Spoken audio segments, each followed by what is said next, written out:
Bueno, vamos a tener ahora nuestro servicio o nuestro tiempo de la lectura de la palabra y también de ir por ella para seguir estudiándola ya. Gracias al Señor, alguno dirá, ya terminamos con los dones espirituales. Ya terminamos esa lista larga que nos ha llevado más de un mes y ahora vamos a regresar a donde nos habíamos quedado conmigo. Y eso es a la segunda carta que el apóstol Pablo le escribe a Timoteo en el capítulo 1. Ya estamos en el capítulo 4 en la explicación normal, por si acaso, si alguno, nada más para que no nos perdamos. Conmigo nos habíamos quedado en el capítulo 1 y la idea de las veces que vamos a compartir en este sermón y en los próximos sermones es terminar el capítulo 1. Hoy les tengo una noticia, no lo vamos a terminar. Vamos a revisar unos pocos pasajes, pero la idea es ir aprendiendo, ¿ok? Así que vamos a leer el texto que nos corresponde el día de hoy y está en 2 de Timoteo capítulo 1. Vamos a leer nada más para agarrar un poco del contexto de la carta desde el versículo 1 al versículo 8, ¿ok? Y dice así la palabra de Dios. Pablo, apóstol de Jesucristo, por la voluntad de Dios, según la promesa de la vida que es en Cristo Jesús. A Timoteo, amado hijo, gracia, misericordia y paz de Dios Padre y de Jesucristo nuestro Señor.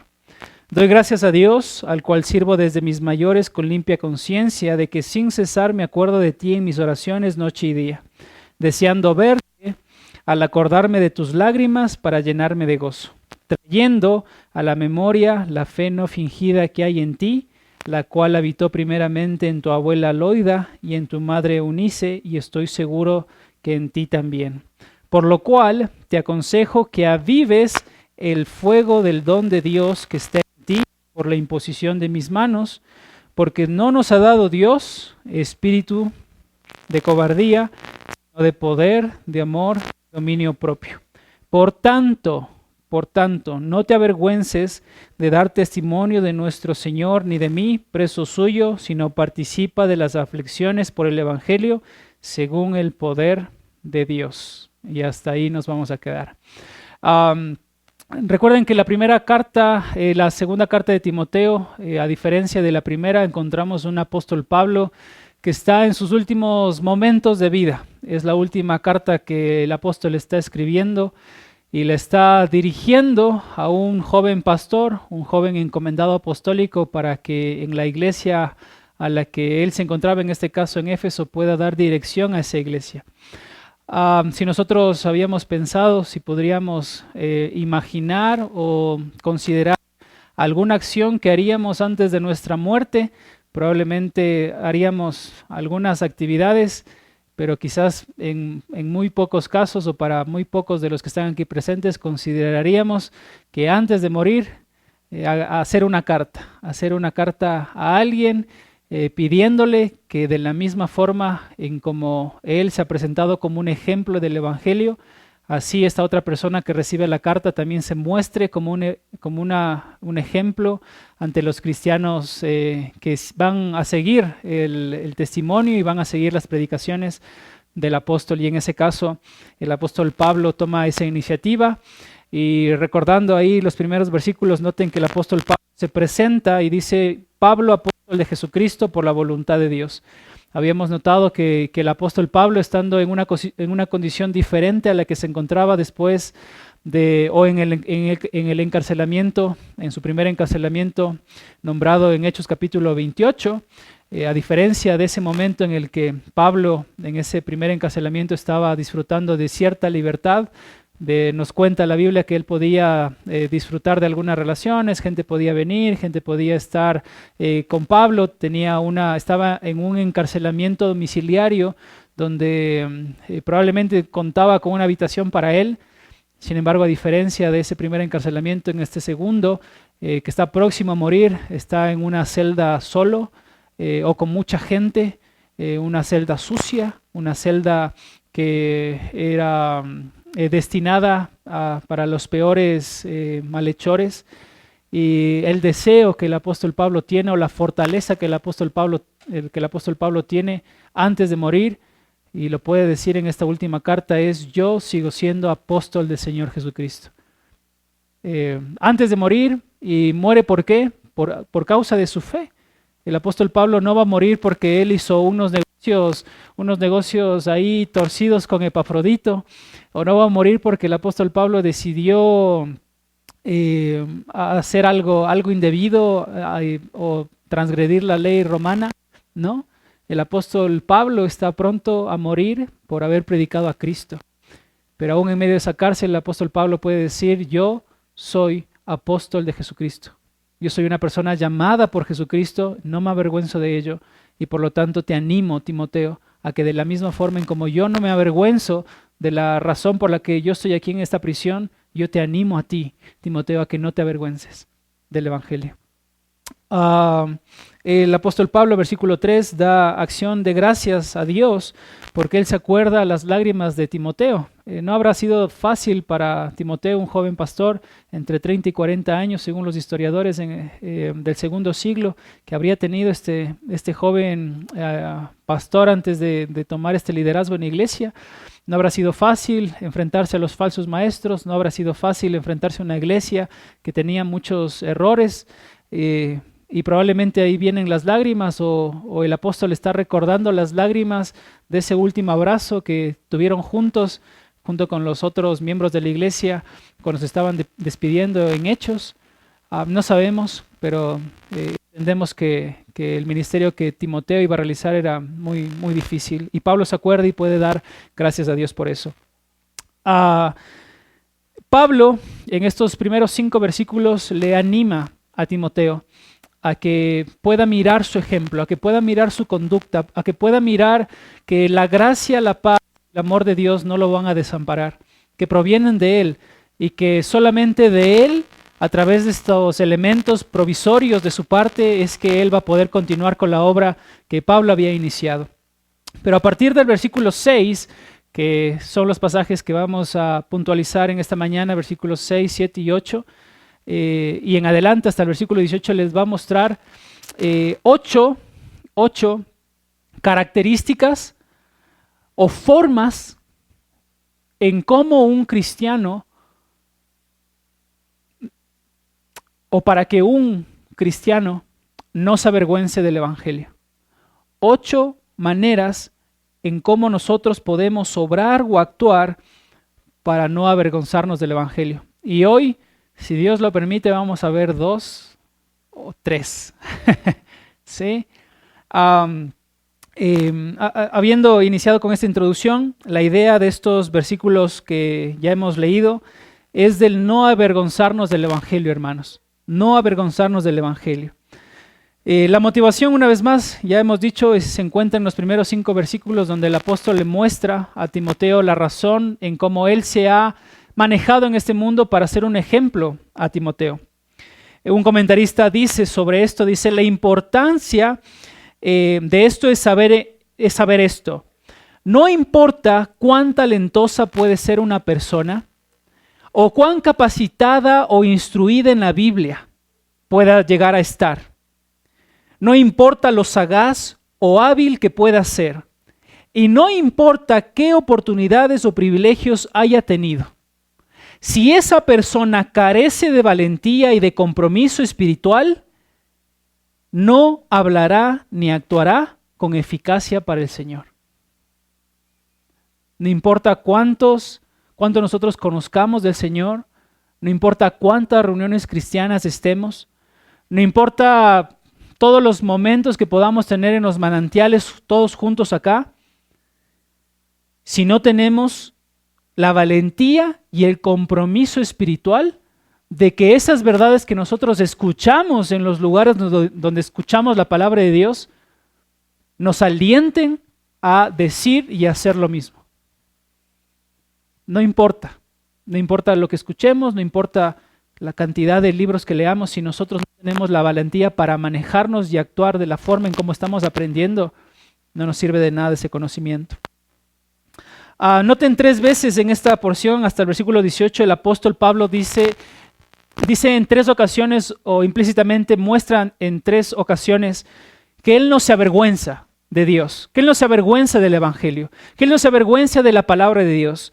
Dice en el versículo 8, por lo tanto le anima a Timoteo, Timoteo, no te avergüences. Timoteo, no te avergüences de dar testimonio de nuestro Señor, ni de mí, que soy preso suyo. Versículo 12, segunda ocasión, por lo tanto asimismo padezco, pero no me avergüenzo, porque yo sé a quién he creído y estoy seguro que es poderoso para guardar mi depósito. Y en tercer lugar, versículo 16, dice, tenga el Señor misericordia de la casa de Onesíforo, porque muchas veces me confortó y no se avergonzó de mis cadenas. En 3 ocasiones el apóstol Pablo dice que la vida de un creyente está caracterizada por la no vergüenza del evangelio y mucho menos del representante a quien nosotros tenemos el evangelio, que es nuestro Señor Jesucristo. La vida de un cristiano, mis hermanos, se caracteriza por no avergonzarnos de nuestro Señor. No avergonzarnos de nuestro Señor. El compromiso de un verdadero cristiano que se muestra para con su Señor es que a esta persona no le importa, a un verdadero cristiano no le importa lo que la gente piense o lo que el mundo externo que lo rodea diga. El verdadero creyente sabe lo que Dios le ha demandado ser y hacer, y en eso se ocupa. Él decide ser y hacer en el poder de Dios estas cosas todos los días.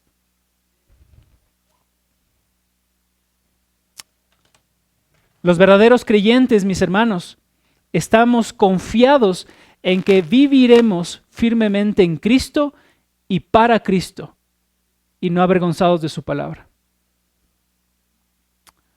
Una frase de un teólogo dice, ser cristiano es estar llamado a tener un compromiso incondicional y decidido para proclamar a Jesucristo sin importarle el peligro o la dificultad.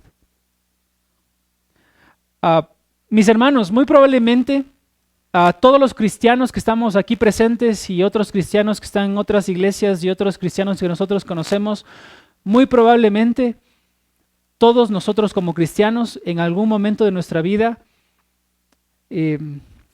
puede ser que hemos sido hallados como culpables de habernos avergonzado de Cristo. Muy probablemente. Muchos quizás se han avergonzado de Cristo por el temor del qué dirán. ¿Qué dirán si yo digo que soy cristiano? Muchos se han avergonzado de Cristo por la opinión que probablemente generará en las cabezas de esas personas a quien yo digo que soy cristiano, en el lugar donde yo me relaciono. Otras personas se han avergonzado del Señor porque ¿qué será lo que están compartiendo esas personas que me escuchan decir que yo voy a la iglesia con otras personas? ¿Qué será lo que están compartiendo con otras personas sobre mis declaraciones? Muchas otras personas se han avergonzado de Cristo por las repercusiones que eso implicaría en su vida, pensando en su trabajo, pensando en su vida social, pensando en el éxito que podrían tener o en los cierres de negocios que tendrían o no tendrían si la gente se enterara que yo fuera cristiano. Otros probablemente se avergonzaron o se avergüenzan del Señor en su vida cuando muestran a través de su testimonio diario lo inconsecuentes que son con sus declaraciones y su vida práctica. Entonces, como yo no muestro una vida consecuente entre lo que digo y lo que hago, entonces preferiblemente no digo que soy cristiano para que no digan, mira, El cristianito dijo esto y mira cómo obra y mira lo que hace. O muchos otros, mis hermanos, se avergüenzan por el temor de cortar con relaciones o prácticas pecaminosas, porque allí están las personas que yo, y voy a hacer entre comillas, amo. Y me avergüenzo. Mis hermanos, estos son nada más unos pequeños ejemplos de algunas áreas en las que probablemente nosotros nos hemos avergonzado del Señor. Y usted sabe las áreas en las que usted ha luchado, en las que usted ha preferido cerrar la boca, en las que usted ha preferido decir que no es un cristiano por decirlo así, no tener problemas. Y en un sentido, manejarse políticamente correctamente. Pero mis hermanos, todas esas cosas superficiales que nosotros hemos hablado a través de estos ejemplos son solo eso. Son ejemplos banales de cómo nosotros nos hemos avergonzado de nuestro Señor Jesucristo. ¿Y por qué lo digo? ¿Por qué digo que son banales, mis hermanos? Porque los cristianos del primer siglo tuvieron que enfrentar la muerte por decir que son cristianos. Pero nosotros simplemente por el hecho de que nos recriminen o por el qué dirán, nos hemos avergonzado de decir que nosotros compartimos, que tenemos esta fe en el Señor Jesucristo. La gente, mis hermanos, en el pasado, los cristianos que nos precedieron a nosotros estuvieron dispuestos a entregar su vida por el Evangelio. A estar en medio del Coliseo Romano que muchos de ustedes probablemente conocieron por sus viajes en Europa. Allí murieron cristianos. Aquí murieron cristianos que estuvieron dispuestos a entregar su vida por el Evangelio, pero nosotros parecería que es preferible no decir que somos cristianos, que somos salvos y hasta ahí quedó todo. ¿Y a ustedes les parece, mis hermanos, que esa debería ser nuestra actitud en relación al Evangelio y a quien nosotros tenemos como representante del Evangelio a nuestro Señor Jesucristo? No, mis hermanos. Los cristianos del primer siglo morían por las verdades fundamentales del Evangelio, pero parecería que los creyentes actuales viven en la iglesia por superficialidades. Y se molestan unos con otros porque no hizo esto, no hizo aquello. Cosas superficiales, mis hermanos. ¿Cuántos de nosotros, por favor, abran sus Biblias, en Salmos capítulo 40, versículos del 9 al 10, podríamos decir lo mismo que dijo el salmista en estas palabras? En medio de la gran asamblea he dado a conocer tu justicia. Salmo 40, del 9 al 10. En medio de gran asamblea he dado a conocer tu justicia.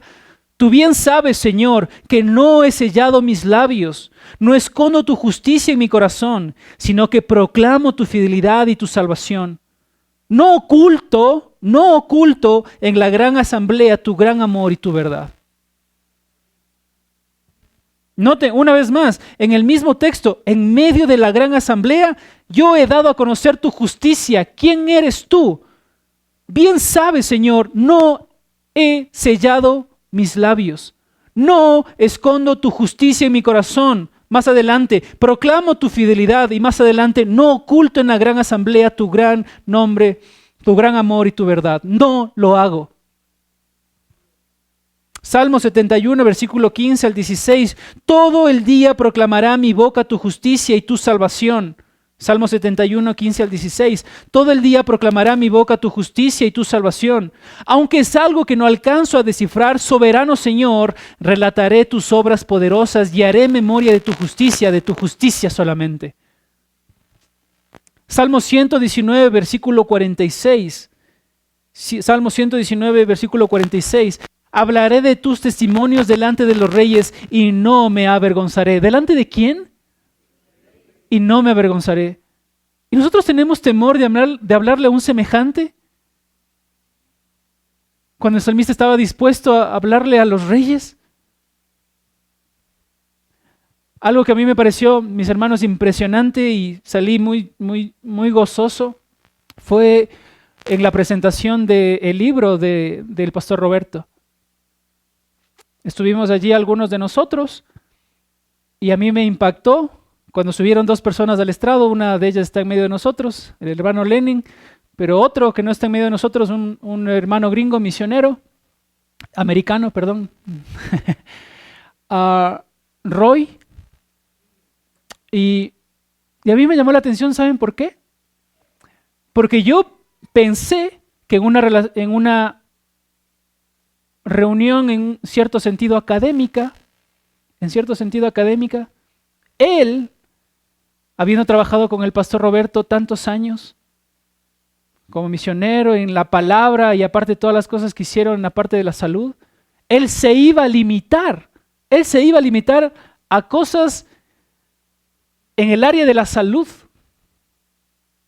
Pero no, hermanos, él habló del evangelio delante de las autoridades de esa universidad, delante de la gente que no conocía al Señor. Una de ellas estuvo en medio de nosotros cuando hicimos la semana de la defensa de nuestra fe. Una persona atea estuvo en medio de nosotros, no sé si ustedes sabían, que vino por esa reunión que tuvimos, por el lanzamiento del libro del pastor Roberto. Gente que sin vergüenza, mis hermanos, ¿saben? La persona, junto con el pastor Roberto, Roy y otros que iniciaron el posgrado de medicina familiar aquí en el Ecuador, fueron cristianos. Ahí está. Ellos iniciaron el posgrado de medicina familiar. Cristianos que no tienen temor del evangelio del Señor y que pueden decir abiertamente a la gente: soy misionero, soy cristiano, no me avergüenzo del evangelio, hablo de Dios. Pero ¿cuántas veces nosotros, mis hermanos, a diferencia del salmista y de estas otras personas que son un testimonio para nosotros nos hemos callado? Nosotros hemos preferido tener un perfil bajo y no decir nada en relación a nuestra fe. ¿Saben cuál es la idea que transmiten estos versículos, mis hermanos, que acabamos de leer? La idea es esta: que el que se niega, mis hermanos, la persona o el cristiano que se niega a proclamar abiertamente a Jesucristo como su Señor y su Salvador, da evidencia que no le pertenece a Dios. El que se niega, el que no quiere, el que aborrece, el que fastidia que lo identifiquen como un cristiano, probablemente ese no le pertenece al Señor. Y es fuerte para nosotros. Es fuerte. Pero también estos versículos evidencian, mis hermanos, que los cristianos que probablemente nos hemos avergonzado del Señor, nos hemos estado comportando como aquellos que no conocen al Señor. ¿Se dan cuenta?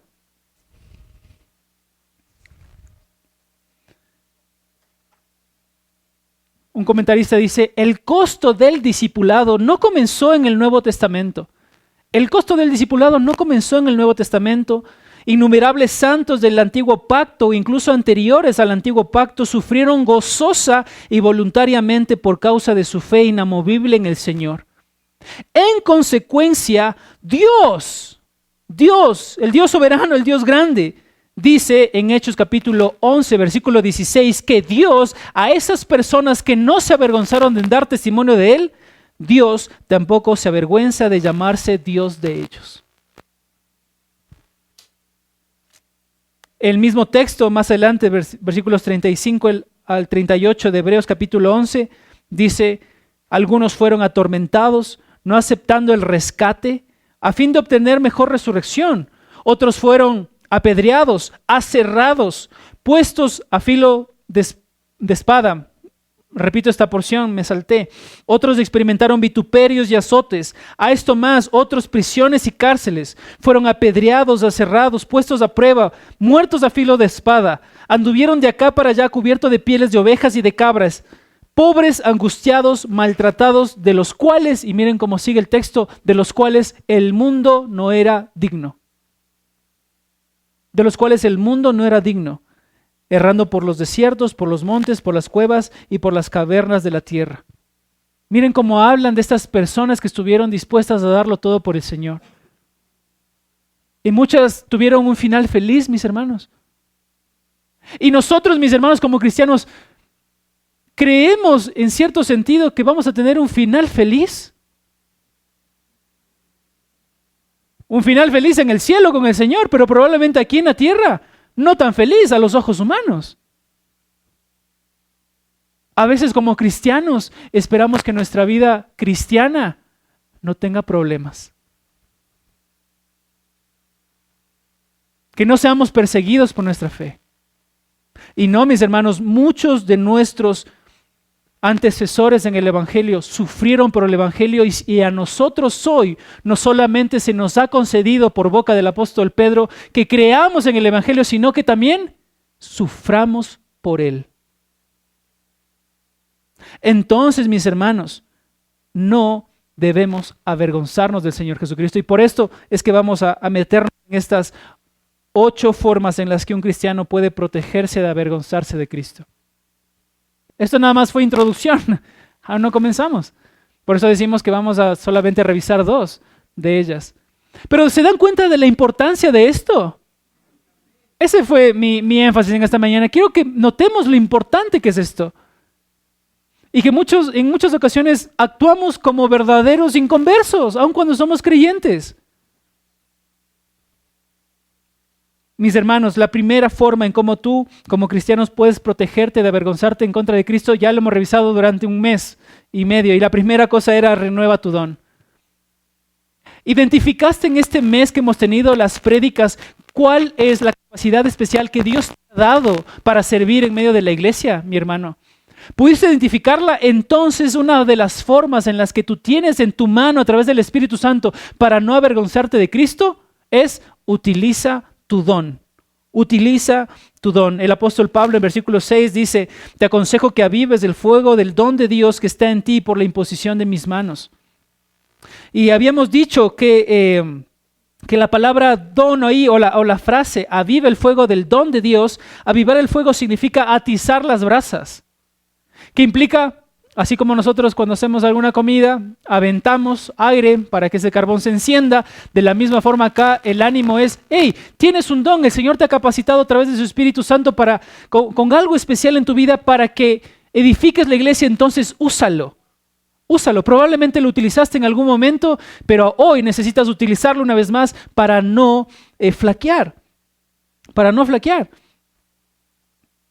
Y esto está sumado al versículo anterior, al versículo 5, porque mira cómo comienza el texto, por lo cual te aconsejo.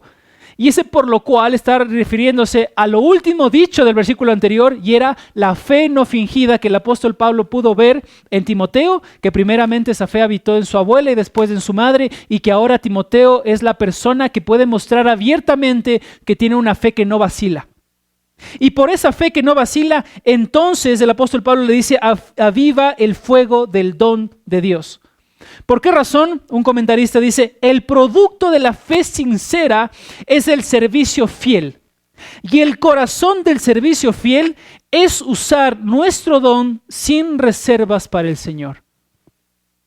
Los dones que Él distribuye a cada uno en particular como Él quiere. Primera de Corintios capítulo 12, versículo 11. Si no usamos, mis hermanos, nuestro don en el servicio del Señor, nuestra vida en esta tierra pierde todo su valor. Nuestro propósito, mis hermanos, como cristianos, es obedecer y servir al Señor por medio del don con el cual Él nos bendice a nosotros y con el cual nosotros podemos bendecir a otros. ¿No te quieres avergonzar de Cristo, mi hermano? Usa tu don. Aviva el fuego del don de Dios que hay en ti. Si nosotros leemos este pasaje en un sentido positivo, nos está dando un mandato. No aviva el fuego del don de Dios.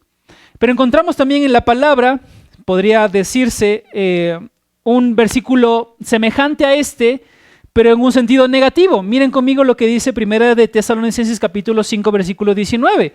El primero nos decía aquí en Timoteo, aviva el fuego del don de Dios. Pero en otra parte el apóstol reafirma ese pensamiento que tenía y dice en este pasaje, 1 Tesalonicenses 5:19, no apaguéis al Espíritu.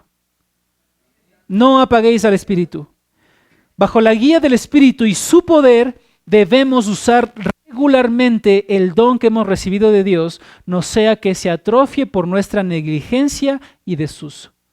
Lo que no se usa, se atrofia. Mis hermanos, Pablo le recordó a Timoteo que el don que él había recibido era para predicar la palabra como el apóstol Pablo lo había hecho. Y noten que Pablo le dice a Timoteo que Timoteo había recibido ese don en el momento de su salvación, es decir, que lo había capacitado con todas las herramientas necesarias a través del poder de Dios para que realice ese trabajo.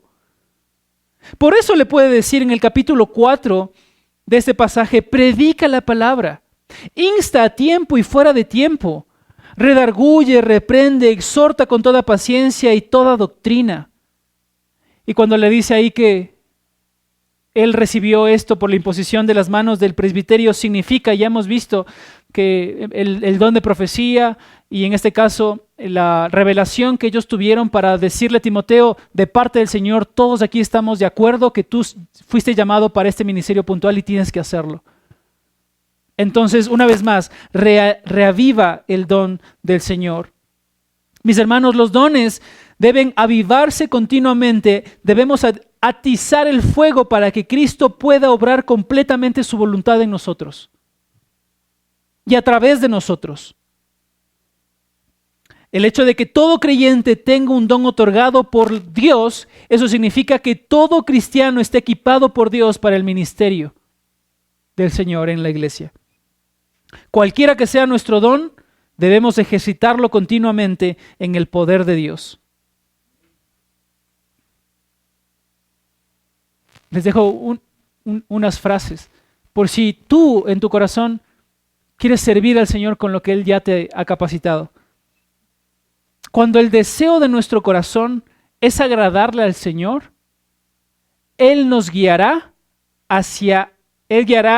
ese deseo hacia las áreas específicas de servicio a las cuales Él los ha llamado. El Señor no se burla de sus hijos. Con amor les entrega deseos que correspondan a los dones que Él les ha dado. ¿No te ha pasado, mi hermano, mi hermana, que el Señor te ha dado el deseo, probablemente, por poner un ejemplo nada más, con relación a los niños y decir, ok, yo quiero servirles a esos pequeños, yo quiero estar en medio de ellos? Bueno, esos deseos que nada más como ejemplo he puesto a las maestras que nos ayudan en la escuela dominical, probablemente ese deseo ha sido colocado por el Señor para cumplir lo que el Señor está llamándole internamente a esta persona. Pero de seguro el Señor ha puesto en ti deseos de la misma forma. Y la cosa es, ¿estamos escuchando eso? Estamos tratando de buscar las áreas como cristianos de medio de la iglesia para poder suplir esos deseos que el Señor quiere encaminarlos para el servicio del Señor. Y una última frase, cuando comenzamos a funcionar en el área en la cual Dios nos ha dado dones, nuestra audacia para el servicio aumentará. Porque sabemos que estamos haciendo lo que Dios nos ha mandado y para lo cual Él nos ha capacitado. Así que, ¿cuál es la primera forma, mis hermanos? O la primera herramienta que nosotros como cristianos tenemos para no avergonzarnos de nuestro Señor Jesucristo es: utiliza tu don. Reaviva tu don. ¿Eres bueno para hablar con otras personas acerca del Evangelio? Entonces no te avergüences, habla en la congregación, como leímos en el libro de los Salmos, delante de otros, delante de la gran asamblea. Háblales de Dios. Compárteles el Evangelio. Si eres bueno para la enseñanza, enséñales la palabra. Si eres bueno para el servicio, sírveles a ellos. Aviva el fuego del don de Dios que hay en ti, mi hermano. ¿Cuál es la segunda forma en cómo nosotros como cristianos, la segunda herramienta que tenemos como cristianos para no avergonzarnos de nuestro Señor Jesucristo? Versículo 7, lo vamos a enmarcar en unas palabras y es: considera tus recursos. Considera tus recursos. Versículo 7 dice: porque no nos ha dado Dios espíritu de cobardía, sino de poder, de amor y de dominio propio.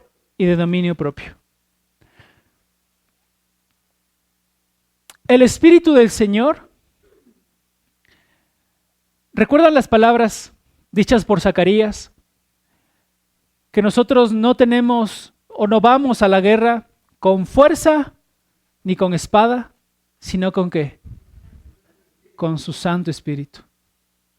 ¿Y por qué razón Zacarías pudo decir esas palabras tan firmemente y tan poderosamente? Porque el Espíritu del Señor, mis hermanos, no es un espíritu cobarde. Y miren la declaración del apóstol Pablo: Dios, a través de su Espíritu Santo, no nos ha dado a nosotros cobardía. Esa es la primera implicación. No nos ha dado a nosotros cobardía. Cualquier clase de vergüenza, cualquier clase de timidez que tengamos, porque así se traduce la palabra, en este caso cobardía, como timidez, como vergüenza, como sentirse avergonzado. Cualquiera de estos sentimientos que nosotros tengamos en nuestro corazón, podemos estar completamente seguros de que eso proviene de otro lugar, pero no de Dios. No de Dios. Porque el espíritu que Dios nos ha dado a nosotros no está relacionado con la vergüenza ni con la timidez, sino con ¿qué? 3 cosas puntuales: con poder, con amor y con dominio propio. Con poder, con amor y con dominio propio. Interesante en el pasaje que la frase "no nos ha dado Dios" está en un tiempo de la construcción de la frase que indica una acción completada en el pasado, pero que tiene efectos que continúan en adelante. Lo que estamos diciendo es esto: Dios, al momento de salvarnos y convertirnos a nosotros y ser parte del cuerpo de Cristo, llevarnos ahora a tener una relación redentora con Él y que Él sea nuestro Padre y nosotros seamos sus hijos, en ese preciso momento en el que nosotros nos convertimos, vinimos a Él en arrepentimiento y fe, entonces en ese preciso momento Dios nos ha dado su Espíritu Santo. Y hemos sido sellados, Efesios capítulo 1, versículo 13, con las arras de nuestra herencia en los cielos, con el Espíritu Santo. Y ese Espíritu que ha venido a morar en ese momento puntual de nuestra conversión, que sucedió en el pasado, pero que sigue morando en nuestros corazones permanentemente hasta que ya estemos de vuelta con el Señor, que tiene efectos en el futuro, dice que ese Espíritu que nos ha sido dado no es de cobardía. Pero noten, ya nos ha sido dado. Ese es el punto. No es que nosotros estamos esperando como cristianos un segundo momento en el que el Señor nos pueda quitar esta vergüenza. Otro segundo momento en el que, yo soy débil, pero yo no puedo hablar con la gente, entonces voy a esperar un segundo momento en el que el Señor, en el que yo pueda, como se habla, consagrarle estas cosas a Dios. No. Porque el Señor, en el mismo momento en el que te salvó, te dio a ti un espíritu que no se avergüenza. Esa es la implicación, mis hermanos. No es que nosotros en nuestras fallas tenemos que, vamos a poner estas cosas en las manos del Señor. Hay cosas en las que en realidad debemos depender del Señor y que implican todas las cosas, pero no debemos estar esperando que en algún momento, que en algún punto, como si fuera una obra mágica, el Señor me quite la timidez. Que el Señor me quite el estar avergonzado. No. Porque el Señor, desde que te salvó, te ha dado en tu interior un espíritu que no se avergüenza. Y noten la construcción que está haciendo el apóstol Pablo. Todo el pasaje vamos a hablar de no avergonzarnos, porque ese es el tema central, ese es el meollo del asunto. Si nosotros no tenemos un espíritu que se avergüenza, que nos ha sido dado de parte de Dios el Padre, ¿cómo es entonces que nosotros vamos a sentir vergüenza? Ese es el punto. Si Dios ha sido el que se ha encargado de capacitarnos a nosotros desde el interior de nosotros, entonces, si nosotros obramos de una forma tímida o con vergüenza, eso significa que no estamos dependiendo del Espíritu. Porque de seguro estos hermanos que estuvieron antes que nosotros como cristianos y que estuvieron dispuestos a morir por el Evangelio, de seguro que esos hermanos estaban llenos del Espíritu Santo. Y si no, mis hermanos, recuerden a Esteban, que leímos el domingo anterior, que él cerró sus ojos lleno del Espíritu Santo para encontrarse con su Dios, después de que todos agarraron piedras y lo apedraron. Pero solo, mis hermanos, vamos a poder estar dispuestos a morir por nuestro Señor, llenos del Espíritu Santo, que es un espíritu que no se avergüenza. sino que por el contrario, dice que es un espíritu de poder. Poder es una palabra griega que se traduce como dunamis, de donde viene nuestra palabra dinamita, de donde viene nuestra palabra dinámico, y que implica, mis hermanos, una energía productiva, no una energía que se desperdicia, como en algunos otros sectores, o si pensamos en la energía que probablemente se desperdicia a las noches donde no hay consumo de energía. No, una energía no así, sino una energía productiva, una energía eficaz, una aquella que es usada para que los cristianos, una vez más, tengan el poder necesario para enfrentarse a las situaciones de la vida cotidiana. No uno que está ahí, que se está perdiendo, no, sino que uno que es efectivo, mis hermanos, uno que es efectivo. Dios, mis hermanos, nos provee de su poder para que seamos eficaces en su servicio. Y noten una cosa más, que Pablo, en esta porción de acá, no oró para que los creyentes pudieran recibir poder, sino oró para que los cristianos se den cuenta que Dios ya les ha dado poder.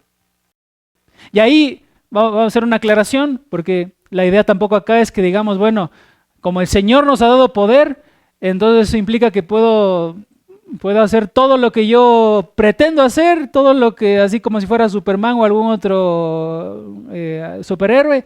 No en ese sentido, porque ¿en qué contexto está de ese espíritu de poder que Dios nos ha dado? En el de no avergonzarse de Cristo. En ese contexto estamos acá, ¿recuerdan? Entonces el Espíritu Santo, que no es un espíritu que se avergüenza, es un espíritu que puede mostrar poder para proclamar a las demás personas: yo no me avergüenzo de Cristo. Porque Pablo pudo decir en Romanos capítulo 1, versículo 16, yo no me avergüenzo del Evangelio porque es poder de Dios para salvación a todo aquel que cree. ¿Se dan cuenta? En ese sentido es que el Espíritu Santo nos da poder a nosotros para poder hablar sin temor a la gente de nuestra fe, de nuestra confianza, de nuestra esperanza en el futuro. Para empoderarnos con energía. Las veces en las que nosotros hablamos a la gente que nos rodea, a veces y pensamos: Señor, estas palabras que están saliendo de mi boca no provienen de mí. No sé si les ha pasado a ustedes. Señor, gracias por recordarme versículos, gracias por hablar mis palabras. ¿Les ha pasado?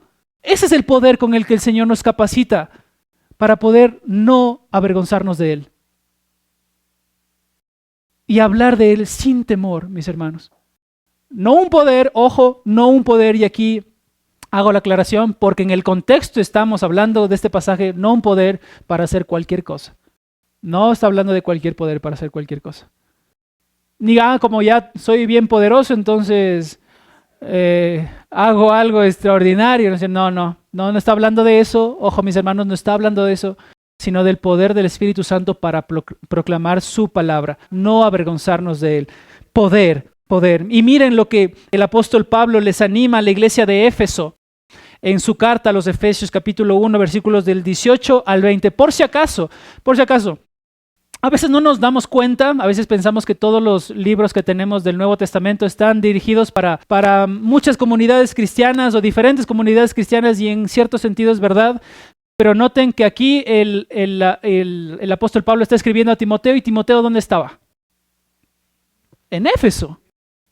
Y la carta a los Efesios que nosotros leemos, ¿a quién está dirigida? A esta misma iglesia. Y cuando Juan escribe sus cartas, primera de Juan, segunda de Juan y tercera de Juan, ¿a quién escribe? Le escribe a la iglesia de Éfeso, que estamos revisando ahora, y a las otras comunidades cristianas alrededor de Éfeso. Así que los libros que estamos estudiando es la misma iglesia. ¿Se dan cuenta? Ya esa misma iglesia, el apóstol Pablo le dice en Efesios capítulo 1, versículos del 18 al 20, para que sepáis, nota ahí, el apóstol Pablo dice: no oro para que ustedes reciban, sino para que sepan, para que recuerden cuál es la esperanza a la que Él los ha llamado, y cuáles las riquezas de la gloria de su herencia en los santos, y cuál la supereminente grandeza de su poder para con nosotros los que creemos. Según la operación del poder de su fuerza, la cual operó en Cristo, resucitándole de los muertos y sentándose a su diestra en los lugares celestiales. Miren una vez más el texto. ¿Para qué? Sepan. Y más adelante, notando el poder y notando estos tres elementos, poder, amor y dominio propio, miren lo que dice. Cuál sea la esperanza a la que Él los ha llamado y cuáles las riquezas de la gloria de su herencia entre los altos. Y miren aquí, y cuál la preeminente grandeza de qué? De su poder. Para que ustedes recuerden, hermanos, que han sido capacitados con su poder para con nosotros los que creemos, según la operación del poder de su fuerza, la cual operó en Cristo, resucitándole de los muertos y sentándose a su diestra en los lugares celestiales. Es su poder que los creyentes hoy tenemos. Y recordando una vez más la declaración de Zacarías a Zorobabel, no es con espada ni con ejército, sino con su espíritu. Con su espíritu, con el espíritu de poder del Señor. Es sumamente importante, mis hermanos, que Dios no nos provee su poder para que lo usemos inapropiadamente o para nuestros propósitos. Él nos da su poder para cumplir con sus propósitos en medio de su iglesia. En segundo lugar, el espíritu es un espíritu de amor, un espíritu de amor. No es un espíritu de cobardía, no es un espíritu de timidez, no es un espíritu que se retrae, es un espíritu de amor, amor. Y podemos notar el texto que ha llenado nuestros corazones, el corazón de la cristiandad, en Romanos capítulo 5, versículo 5, que dice estas palabras: el amor de Dios ha sido derramado en nuestros corazones por el Espíritu Santo que nos fue dado. ¿Saben mi hermano? ¿Saben ustedes, mis hermanos, por qué usted puede ser amoroso con su familia? A diferencia de otras familias que no son cristianas, que por ahí el trato es muy áspero, muy difícil en medio de la casa. ¿Sabe por qué usted puede tratarle con ternura, amor a sus hijos, a su familia, a sus conocidos, a la gente que le rodea? ¿Sabe por qué? Porque el Señor primero ha llenado su corazón de amor. Eso es lo que nos dice el texto acá. El Señor ha derramado de su amor para con nosotros. Él es la fuente del amor, mis hermanos. El Señor es la fuente del amor. Y esa misma fuente del amor que ha llenado nuestros corazones ha sido la fuente para nosotros, para poder dar a otros, para poder llenar el corazón de otros, para poder tratar a mis semejantes, a las personas de mi familia, con mucho respeto, con mucha calma. Yo voy a decir una cosa antes de cerrar con el último, con el dominio propio. Estas áreas de poder, amor y dominio propio no son cosas naturales. No es algo natural. El amor que uno puede llegar a sentir a alguien puede ser más parecido al amor de nosotros. El amor humano puede ser más parecido al amor filial. El amor de familia, el amor, ok, eres mi sangre. Pero el amor de Dios, el amor ágape de Dios y el amor gesed, que se utiliza en el Antiguo Testamento para hablar del amor de pacto, del amor que se entrega sin condiciones, del amor que da sin recibir nada a cambio, solo ese amor puede provenir de parte de Dios. El amor filial, porque eres parte de mi familia; el amor filial, porque eres mi hijo; el amor eros, porque es la parte sensual, la parte erótica, lo que nos llama la atención. Puede ser que lo vivamos y todo el mundo puede experimentar eso, pero el amor ágape, el amor de pacto, el amor que se entrega, el amor que no espera nada, solo puede venir de parte de Dios. Y esa capacidad tuya para hacer cosas a favor de otras personas, a favor de los tuyos, a favor de los creyentes y de los que no conocen a Cristo, solo puede provenir si Dios ha llenado primeramente tu corazón. Solo puede provenir de esa manera. No es natural. No es natural. Por eso el apóstol Pablo dijo que en los últimos tiempos se caracterizará por familias que no tengan amor natural. Y hoy no vemos eso, hermanos. Familias que compartíamos la semana anterior, y les comparto, ya no está con nosotros, está allá en Colombia, esta chica que nos habían compartido, que tiene leucemia, tratando de recibirse. ¿Vieron el desamor de sus padres? Haz lo que quieras. 1 año de pronóstico de vida. Y la reacción de sus padres: toma tú la decisión. Nosotros no queremos saber nada de ti. Sin afecto natural. Muchachas que hoy probablemente ya han vivido o han practicado un aborto y se arrepienten de haberlo hecho. O otras chicas sin afecto natural que van 1 vez, 2 veces, 3 veces haciendo ese mismo acto sin ningún remordimiento. Entonces, hermanos, no es natural que ustedes tengan amor para con otros. Porque y debemos dar gracias a Dios de que si nosotros tenemos amor es porque el Señor primeramente llenó nuestro corazón. Él nos amó primero y por eso tenemos ese amor de parte de Él. El amor, mis hermanos, es una gracia que se niega a sí misma. Es una gracia que soporta. Es una gracia que, como vemos en 1 Corintios 13, se sobrepone a cualquier otras cosas e incluso la forma en la que nosotros ejercemos los dones espirituales, porque en ese contexto está en 1 Corintios 12, es a través del amor. El amor es una gracia que dice a otros: me entregaré por ti.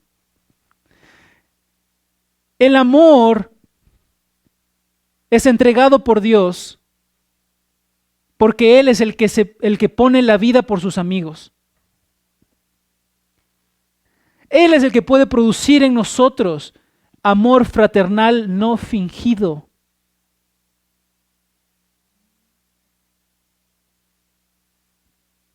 El amor es el que puede echar fuera todo temor. 1 de Juan, capítulo 4, versículo 18. El amor puede afirmar sin reservas ni dudas al Señor: en Él vivo, en Él me muevo y en Él muero. De todas las excelencias, como ya dijimos, el amor, mis hermanos, es el más alto. Y noten que nosotros hemos sido capacitados con ese amor a través del Espíritu Santo. Una frase: nuestra vida espiritual se mide con precisión por nuestro amor. Si nuestro primer amor somos nosotros mismos, entonces nuestra vida se centrará en buscar nuestro propio bienestar y no nos sacrificaremos por otros ni serviremos al Señor. Pero si amamos con el amor de Dios, con el amor que Dios provee, entonces nuestra vida se centrará en agradarle a Él y en buscar el bienestar de los demás, sobre todo el de otros cristianos. El amor, mis hermanos, es el primer fruto que el Espíritu Santo produce en la vida de un nuevo creyente para andar en Él. ¿Cuál es la lista del fruto del Espíritu Santo? Amor. Y seguimos adelante. ¿Pero cuál es el primero? Amor. Amor. Y en último lugar, hermanos, es un espíritu de dominio propio. Dominio propio. ¿Qué significa dominio propio? Significa una mente segura, una mente sana, una mente disciplinada, una mente controlada. Una mente controlada. Esta misma palabra se utiliza en diferentes contextos en el Nuevo Testamento. Y Pablo utiliza esta palabra dominio propio, si pueden abrir sus Biblias allí en Romanos capítulo 12, versículo 3, para describir la forma en cómo los cristianos tenemos que pensar de nosotros mismos. Dice: digo pues, por la gracia que me es dada, a cada cual que está entre vosotros, que no tenga más alto concepto de sí que el que debe tener, sino que piense de sí con cordura. Esa es la palabra. Cordura es la palabra dominio propio. conforme a la medida de fe que Dios repartió a cada uno. Noten en este contexto, dominio propio, ¿qué es? Pensar de uno mismo con cordura, con una mente sana. En la primera carta del apóstol Pablo a Timoteo, en el capítulo 3, versículo 2, se utiliza una forma de adjetivo de esta misma palabra en griego. Y describe, en ese sentido, a los supervisores de la iglesia. Lo hemos revisado en el capítulo 3, que una de las características de esas personas es ser prudente y sensible. Es decir, que tiene dominio propio. Mis hermanos, cuando vivimos de acuerdo con el dominio propio que nuestro Señor Jesucristo nos provee en la gracia, entonces todo orden que necesitamos en nuestra vida va a ser el correcto. El dominio propio que nos da el Espíritu Santo es el que nos mueve a nosotros a considerarnos quiénes somos delante de Dios. ¿Quiénes somos delante de Dios? Pensar de nosotros con cordura, y al momento de hablar a otros sin vergüenza, no lo vamos a hacer para desacreditar a otro, no lo vamos a hacer para creernos mejor que otro, no lo vamos a hacer porque queremos estar por encima de otros. Más bien, al tener ese dominio propio que viene a través del Espíritu Santo, vamos a poder hablar la palabra de Dios en amor sin vergüenza, con poder del Espíritu, pero pensando en nosotros mismos como debemos hacerlo, pensando que el Señor es más alto que nosotros y teniendo un concepto correcto de nosotros. Miren, solo un texto más. Efesios capítulo 3, versículos del 14 al 21. Un texto en el que se suman estas tres características que vienen por parte del Espíritu Santo de Dios. Dice el apóstol Pablo en Efesios capítulo 3, versículos del 14 al 21. Dice: por esta causa doblo mis rodillas ante el Padre de nuestro Señor Jesucristo, de quien toma nombre toda familia en los cielos y en la tierra, para que os dé, conforme a las riquezas de su gloria, el ser fortalecidos ¿con qué? Con poder, en el hombre interior por su Espíritu, para que habite Cristo por la fe en vuestros corazones, a fin de que, arraigados y cimentados ¿en qué? En amor. Y aquí vemos en esta frase que sigue, el dominio propio: seáis plenamente capaces. Dominio propio. Seáis plenamente capaces de comprender con todos los santos cuál sea la anchura, la longitud, la profundidad y la altura, de conocer el amor de Cristo, que excede a todo conocimiento, para que seáis llenos de toda la plenitud de Dios. Y aquel que es poderoso para hacer todas las cosas mucho más abundantemente de lo que pedimos o entendemos, según el poder que actúa en nosotros, a Él sea la gloria en la iglesia de Cristo Jesús, por todas las edades, por los siglos de los siglos. Amén. Entonces, mis hermanos, vamos a quedarnos hasta ahí. ¿Cuáles son estas dos herramientas que hemos visto hoy, o dos formas en las que como cristianos podemos protegernos de no avergonzarnos de nuestro Señor Jesucristo? La primera es: reaviva tu don. Y la segunda es: considera tus recursos, el espíritu que el Señor te ha dado. Poder, amor, dominio propio. Amén. Vamos a cerrar allí y vamos a orar. Señor, queremos darle gracias por su palabra. Queremos rogarle, Señor, que usted pueda producir en nosotros estas verdades. Señor, anhelamos que le seamos en todo tiempo de veras que agradables. Señor, anhelamos que su Espíritu Santo nos guíe con poder a proclamar su nombre. Que no tengamos temor, Señor, delante de la gente que en ocasiones nos pone nerviosos, en ocasiones nos lleva a considerar cerrar nuestra boca. Pero Señor, si usted ha permitido que nos vinculemos en diferentes áreas para manejarnos en la vida cotidiana, Señor, ayúdenos a que esas áreas puedan ser impactadas con el Evangelio de Cristo.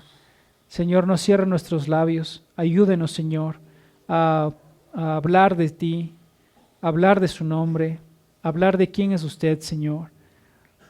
Usted nos ha capacitado ya, Señor, ha hecho una obra en el pasado, pero que tiene efectos en el futuro, y es que nos ha dado su Espíritu Santo con todo esto, Señor, incluido.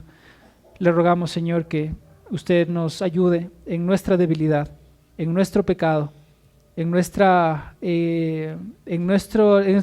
lucha con este remanente de pecados, Señor. Rogamos que usted sea en medio de nosotros para moldear nuestra vida a usted y serle agradables. Dejamos este tiempo en sus manos y oramos en Cristo Jesús. Amén.